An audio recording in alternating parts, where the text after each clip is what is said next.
राधे।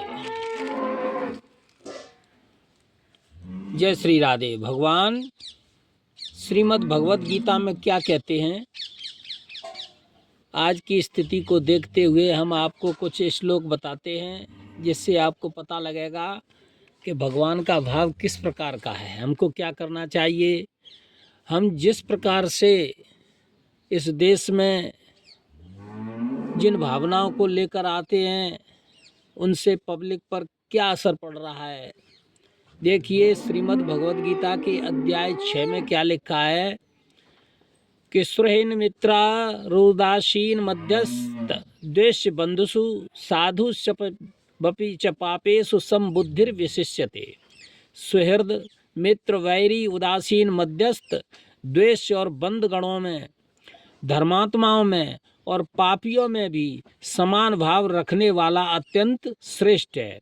ये अध्याय 6 का और 9वें नंबर का श्लोक है श्रीमद् भगवत गीता का, जिसमें भगवान कहते हैं कि सुहृद बहुत ही अच्छे विचार वाला मित्र हो, भले ही अपना कोई वैरी हो, दुश्मन हो, उदासीन हो, जो ज़्यादा किसी से बात नहीं करता है, मध्यस्थ या इनके बीच के बराबरी का हो, द्वेष करने वाला हो या अपने भाई बंधु हो, धर्मात्मा हो या अत्यधिक पापी हो, उसको भी समान भाव से देखने वाला या समान भाव रखने वाला अत्यंत श्रेष्ठ माना गया है।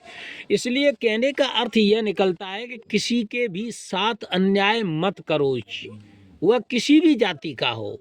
साधु के ये लक्षण होते हैं। भगवान इस बात को कह रहे हैं कि परमात्मा और साधु महात्मा ये किसी के साथ भी भेदभाव नहीं रखते हैं।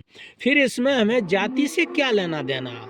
जाति, साधु तो किसी भी जाति का होता है, अच्छे विचार वाला किसी भी जाति का हो सकता है, बुरे विचार वाला किसी भी जाति का हो सकता है। तो आप एक जाति को इसमें यदि एक तरफ किसी प्रकार का अन्याय का शिकार करते हैं, यह अनीति मानी जाएगी। इसलिए हमें इस बात का ध्यान रखना चाहिए। फिर और भी कहते हैं भगवान, हमको इस बात से जानकर बड़ी खुशी होगी कि भगवान ने कहीं भी कोई ऐसी बात नहीं कही है जिससे कि हमको किसी प्रकार का कष्ट हो। अब देखिए जाति को लेकर बड़ा प्रपंच है। लोग राजनीति के लिए, वोटों के लिए जाति को सिरे पर ले आते हैं। एक तरफ तो कहते हैं कि हम जातियों को समान कर देंगे, एक तरफ जाति को लेकर आते हैं और एक दूसरे को लड़ाने का काम करते हैं। देखिए भगवान अध्याय 4 में गीता में क्या कहते हैं, 13वें नंबर के श्लोक में, चातुर्वर्ण्यम मया सृष्टम गुण कर्म विभाग स तस्य कर्तारमपि मां विद्वय कर्तारमव्ययम। ब्राह्मण, क्षत्रिय, वैश्य और शूद्र इन 4 वर्णों का समूह गुण और कर्मों के विभाग पूर्वक मेरे द्वारा रचा गया है। इस प्रकार उस सृष्टि रचनाद कर्म का कर्ता होने पर भी मुझ अविनाशी परमेश्वर को तू वास्तव में अकर्ता ही जान। यानी चारों वर्ण किसने बनाए हैं?